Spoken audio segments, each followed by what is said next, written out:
আপনি যেমন বলছিলেন যে তারেক রহমান সাহেবেরও কিন্তু পোস্টার নিয়ে অথবা তার নামেও বাজে স্লোগান দেওয়া হচ্ছিল, এখানে কিন্তু একটা কারণও আছে।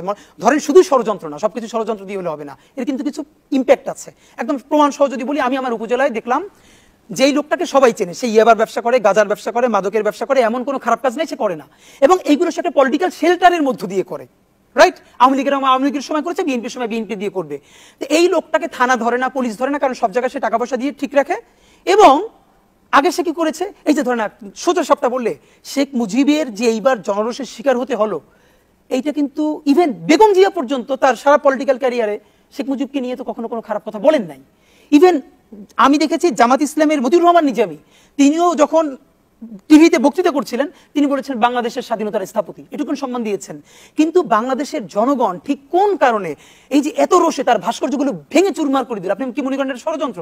না, এর কারণ মানুষ দেখেছে তাকে, যেই লোকটা ইয়াবার ব্যবসা করে, গাজার ব্যবসা করে, মাদকের ব্যবসা করে, গুলি করে, হত্যা করে, সেই লোকটার সমস্ত ক্রাইমকে ঢেকে দিচ্ছে এই ছবিটা ব্যবহার করে। এটা দিয়ে সে লেজিটিমেসি, এর মানে সে এইটাকে সিম্বল হিসেবে মনে করছে যে এই সিম্বলটা হলো সকল অপরাধকে ঢেকে দেওয়ার সিম্বল, আয়নাঘর, গুম, খুন, ধর্ষণ, হত্যা, এগুলোকে পার পেয়ে যাওয়ার সিম্বল। সুতরাং ওই সিম্বল ভেঙে ফেলতে হবে, ব্যক্তি না। একই কাজ এখন ওই লোকটা যে এতদিন শেখ মুজিবের ছবি বই বেরিয়েছে, এখন সে হঠাৎ করে এখন বিএনপির ছবি, কার ছবি? বেগম শহীদ জিয়ার ছবি, বেগম জিয়ার ছবি, তারেক রহমান সাহেবের ছবি দিয়ে সে পোস্টার করছে। এখন উপজেলায়, জেলায়, ঢাকার যে ছেলেটা দেখছে কি, আমি এই লোকটাকে চিনি, সে ভয়াবহ অপরাধী, একদম সব থেকে সোসাইটির খারাপ লোকটা।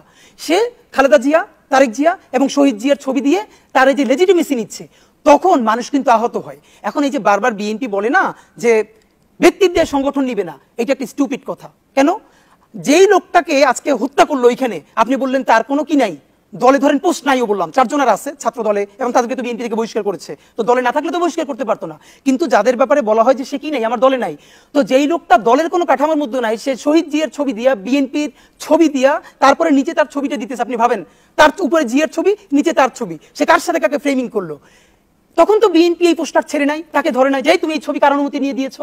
এর মানে যেই ভয়াবহ অপরাধীটা আপনার ছবিকে সেল করে তারপরে সে এম্পাওয়ার্ড হচ্ছে, ক্ষমতায়িত হচ্ছে, মানুষকে মারতে পারতেছে, তখন তো আপনি জনরোষের শিকার হবেন। জনরোষের শিকার আপনার কারণে হবেন, হবেন ওই ব্যক্তির কারণে। আপনাদের মাধ্যমে বিনীতভাবে আমি বিএনপির তারেক রহমান সাহেবের প্রতি একটা অনুরোধ জানাতে চাই, উনি যদি এটা করতে পারেন, বাংলাদেশের পলিটিক্স বদলে যাবে। সেটা কি? উনি কালকে অর্ডার করবেন, বিএনপি সারা বাংলাদেশে জানিয়ে দিবে যত পলিটিক্যাল পোস্টার আছে, একমাত্র বিএনপি যে অফিসিয়াল পোস্টারগুলো করে, এই পোস্টারের বাহিরে বিএনপির যত কর্মী হোক, যা ইচ্ছে তাই হোক, তারা যত পোস্টার করবে, প্ল্যাকার্ড করবে, ফেস্টুন করবে, এখানে শহীদ জিয়া, বেগম জিয়া এবং তারেক রহমানের ছবি কেউ রাখতে পারবে না।